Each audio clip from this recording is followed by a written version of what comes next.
सच बात पूछती हूँ बताओ ना बाबूजी,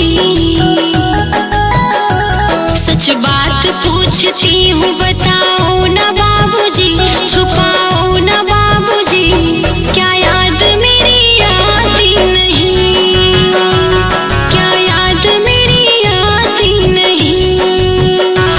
सच बात पूछती हूँ बताओ ना बाबूजी, छुपाओ ना बाबूजी, क्या याद मेरी आती नहीं, क्या याद मेरी आती नहीं।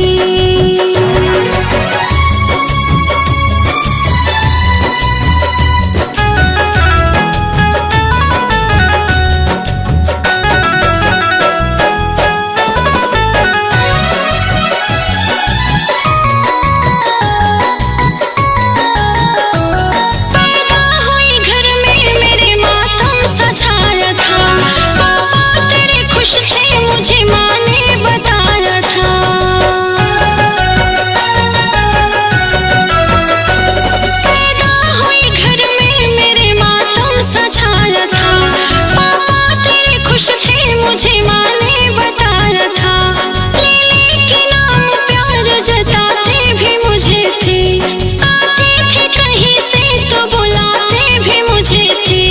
मैं हूँ नहीं तो किसको बुलाते हो बाबूजी, रुलाते हो बाबूजी, क्या याद मेरी आती नहीं, क्या याद मेरी आती नहीं।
सोते, तैयारियां भी करते थे, छुप छुप के थे रोते।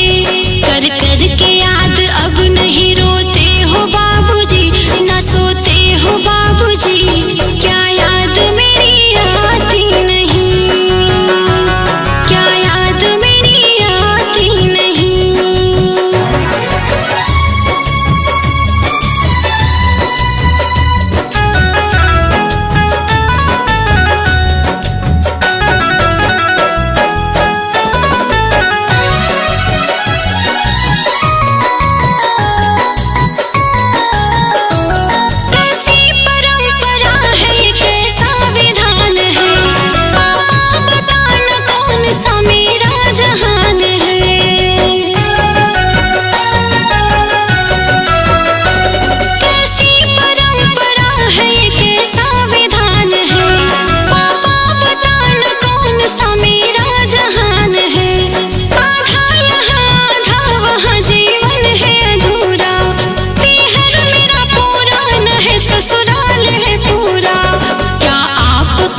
प्यार अधूरा है बाबूजी, न पूरा है बाबूजी, क्या याद मेरी आती नहीं, क्या याद मेरी आती नहीं।